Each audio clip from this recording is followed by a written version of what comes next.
Hey everybody, welcome back to the Gulf Coast Huddle, brought to you by Lone Star Gridiron. Each week, Chris Daly and Mike Foreman break down all the Texas high school football along the Texas Gulf Coast. Now, strap on your gear and let's go. Lone Star Gridiron is looking for interns. Over the years, we have helped dozens of students get jobs in sports media. If you want to shortcut your path to a career in sports media, click on the internship link on LoneStarGridiron.com.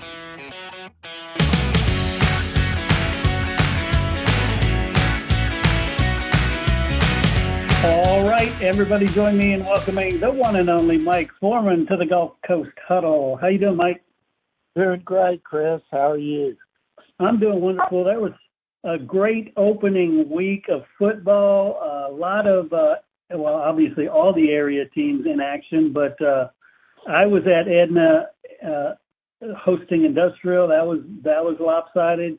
Tell people where you were. I was at Shiner at Hallettsville, and that was kind of lopsided too. Shiner is very good. Mm-hmm. Very talented, very athletic, and Hallettsville.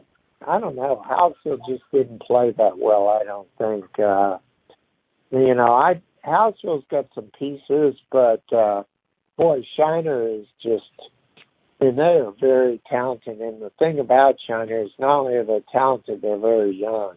Yeah. There's a lot of great sophomores. So they're a team to be reckoned with for another couple of years. Although I think next year they'll probably be back in 2A Division One. Right. Yeah. Yeah, the other game, probably the best game around, I think, was Yoakum edging Port Lavaca Calhoun, and that was Coach Stephen Hertzer's debut game as a head coach. It was a tough one to lose, but it was a good game. Yeah, it sounded like it. I was actually kind of surprised because I had been out to Yoakum, and boy, they have a lot of speed. Yeah, that's exactly what Coach Hertzer said on our show. We do one every week, and he said, yeah, they have a lot of speed, but we were able to neutralize that, which was impressive. Yeah, they have a lot of speed, but they had told me that they thought Calhoun's defense was pretty good. Yeah. So, I guess that was kind of the matchup there. And it turned out to be a pretty close game, actually. Yeah, it did. And it's funny, there were 4 2-point conversions, 2 for each team. And I asked Coach, I said, is this a reflection on the kicking game? He said, no, we have a setting where if the matchup looks good, we go for 2. And they kept giving us the matchup. Wow. Yeah, I wondered about that. I kept seeing, the 8 and the 15 and all that. So, I guess that's a planned thing. I mean, but I don't know if there were any real surprises. Did you feel like there were? No, I mean, I figured Cal Allen and Gregory Portland would be a better game than it was. Yeah. But, GP gets the win there. That's a rivalry, so you kind of throw out what you think. Yeah, that's true. And I kind of wonder, I'm curious about Gonzalez to take it. I mean, with Coach Hamilton over there, I think, he's a good coach, and I'm wondering if he can kind of get that thing together. Yeah. Because Gonzalez has always had, decent athletes, but they just never seem to be able to put it together. So, right. I'm curious if he can do that over there. Yeah, that'll be interesting to see. And see, Victoria East is still struggling. They got blanked by Georgetown. Yeah, 27-0. Yeah. That's kind of interesting. I wondered about that game because obviously Georgetown is supposed to be pretty good. Yeah. But I noticed that Callis was the quarterback. Oh. And I thought he was at St. Joseph last year as their running back. Yeah. I don't know what happened to their quarterback. I mean, I know Coley, Cason's not playing football this year. Mm-hmm. But, I thought, was it Helms that backed him up? I thought maybe he left. Maybe he's not there anymore. That could be. I've seen a lot more of that, and the coaches under their breath are calling it the transfer portal, but it seems like a lot of kids are moving. Yeah, it does. I really don't know what to think about that because, West just annihilated Lockhart, and Lockhart. I don't think Lockhart is that strong, but that makes it hard. I don't know what to think about East West who play this week. I assume East is better than it is, and West may not be quite as good as it looked. Right. But, we're going to find out, right? Yeah, and obviously in that rivalry, it's a rivalry game, and how that goes. Sure. Those kids from East are going to be out for West, I assume, especially after what happened. So, they definitely don't want to get embarrassed by their rival. No, not at all. And again, that was another one I was considering going to, but still, I'm not sure which one I'm going to end up going to. I'm probably looking at Titan and a Goliad. Goliad beat East Bernard, and Tidehaven, of course, they just killed Palacios. Right. But Cal Russell had an incredible game for them, the quarterback. And, he's a 4-year starter. So, Tidehaven's loaded. And, I'm not sure who they've got playing running back. But whoever it is, that's basically the only spot they were kind of sure of. So, right. This would be a good test for both teams, I think. I think Goliad beat Tidehaven last year, if I'm not mistaken. I think so, yeah. Yeah, so it'll be a good test. It's good for Tidehaven to see this kind of competition early in the season. And, of course, Edna, which you saw, what was the impression of Edna? Are they that good, or? Well, I think Edna is really good. I don't think they're as good as they were last year, just off of that one game, right? They may be better, but they've got some young players that if they step up, they will be better than last year. I think Industrial shot themselves in the foot over and over again. So, the only thing that kept them in that game, and they really were never in it, was they had some turnovers in their favor. But that could have been 70-0. It was really not pretty. Well, now Edna's going to play Bay City this week. Yes. And Bay City had an impressive win over Sweeney. Of course, we don't know how good Sweeney is. Right. But I'll tell you, for some reason, Edna has just dominated that rivalry. The last few years. In fact, last year the score was lopsided, even though the game itself, wasn't as bad as the score. It just got weird. But, that's going to be a good test, I think, an early season test for both teams, to kind of see where they are. The other team that kind of stood out in week one was Cuero. Yeah.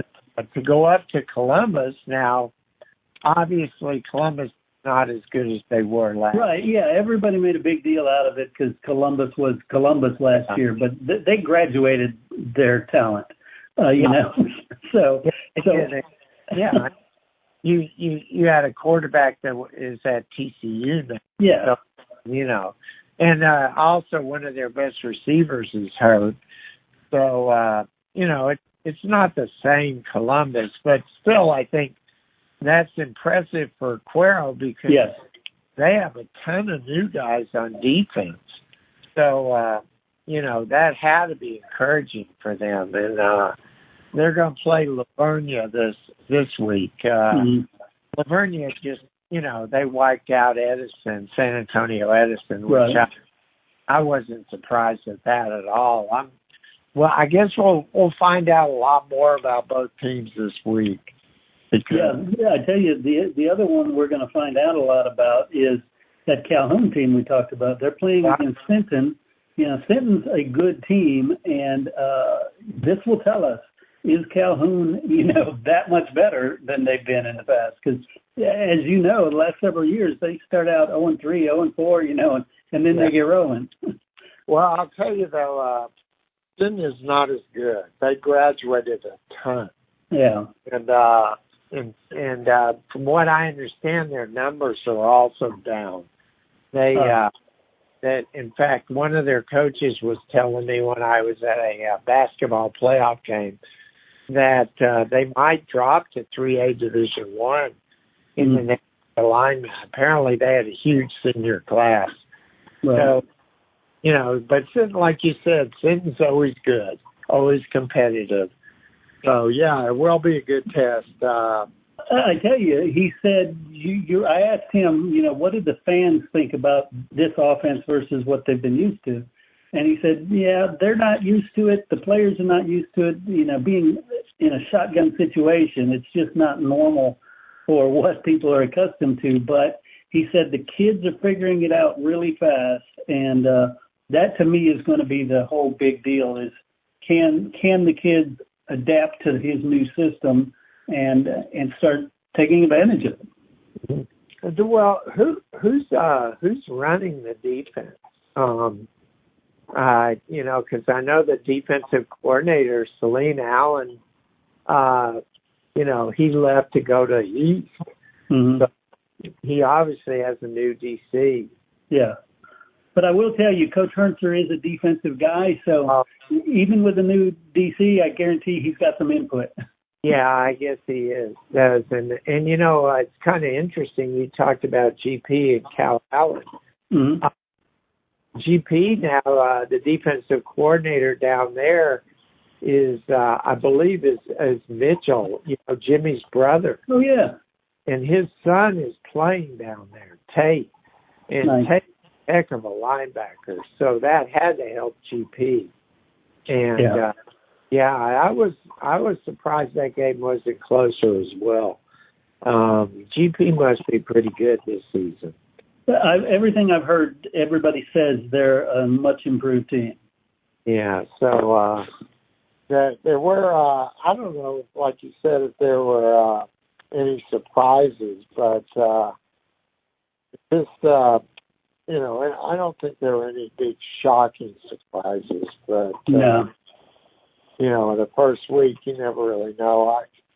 I think some of the teams that struggle, I kind of expect. I'll tell you what kind of caught my eye was Weimer. Weimer beat Bowling, and they beat them comfortably. It wasn't like real close. So that to me says Weimer may be a force in that district. Nice. With Ganado. Of course, Ganado, that game was close, and then they opened it up. Yeah. Yeah. I'm curious. I mean, because this is Bloomington's shot. You know what I mean? Mm-hmm. Make the playoffs. But you've got Ganado, you've got Weimer, you've got Schulenburg, and Kennedy is much better. Yeah. So it's still going to be tough for Bloomington to get in the playoffs. Yeah, but it sure would be a good story if they can pull it off. Yeah, it would be. And I don't know. I guess the other game I was a little surprised at the score was Fall City they had no problem with Three Rivers. Right. And I don't know. I guess maybe Three Rivers is down. I don't know. But of course, I've said this: as long as Braylon Johnson's healthy, Fall City's got a shot. Pretty much against anyone. So, that kind of happened. But so I don't know. I guess we'll find out. Coaches always say you make the most improvement, from week 1 to week 2. Right on. Yeah. So we'll see a lot this week. I think a lot will become clear after this week. For sure, definitely. I'm looking forward to this week. Like I said, still unsure where I'm going. I did want to mention, you mentioned Ganado. I did a book with Clint Hensley and about Ganado, and it is officially available for pre-order now. It'll be on the site at Lone Star Gridiron by tomorrow, and we will have them available at Ganado's homecoming, October 3rd. We'll be there with a table, and Clint and I will be signing books. So if you want the story of Ganado football all the way up to their state championship, I think it's a good read. Yeah, I know Clint. He's kept a lot of records. Yeah. In fact, he's the one guy that I actually, when I was at the Advocate, let take my scorebooks. I almost never let them out of the building, but right. I let Clint do it because I knew what he was doing. Right. I know he did a lot of research on that. So he did the lion's share of the work. I mean, my name's on it because I did some editing, I did some tweaking, some of the intros and stuff like that. But it is 99% his baby. Hey, and I got to tell you this: when I saw Ganado and Shiner scrimmage, after the game, I was kind of standing there when Josh Irvin was talking to the players after the scrimmage. And, man, I'll tell you what, you just go listen to that guy, and you see why they're so successful. Oh, yeah. Like I said, I've known so many coaches who have said, man, I wish I would have got him when I had a chance. I mean, there's no doubt. I mean, he is just he knows how to motivate people. And not only that, I mean, he knows what he's doing. Yeah. So put those two together, and that's a pretty good combination. So, and well, you mentioned something. I have actually another gig too. I'm no longer with the Victoria Advocate, but I am working with what is called the Sports Advocate. Mm-hmm. So I'm doing some writing for that. Nice. Yeah, we'll put some links in the show notes here, and we'll be able to continue to tell people about it all year as we continue to do some great work together. I've enjoyed it. Yeah, I do too, Chris. And, well, good luck. I hope you figure out what game you're going to. Right now I'm leaning towards Goliad and Tigate, and that's in Goliad. Yeah. I think that could be a good we'll just see. I don't know. I don't think Goliad's big man, Tinny Anderson, is going to be back until district. But, Goliad's still talented. Yeah, definitely. All right, well, let's wrap this baby up, and we will definitely be talking next week. I'm sure I'll talk to you well before then, but we'll be recording next week. Okay. All right, Chris. Have a good one.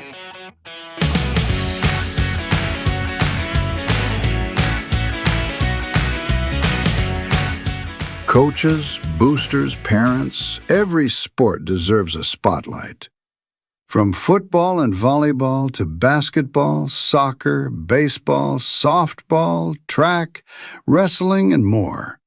Give your athletes a weekly coaches show that builds pride and raises funds. Lone Star Podcast Network makes it turnkey. You talk for a few minutes. We handle production and distribution. Sponsors love it. Families share it. And your program benefits. Get the free information kit at lonestarpodcast.com/coaches. That's lonestarpodcast.com/coaches. Your team, your sport, your show.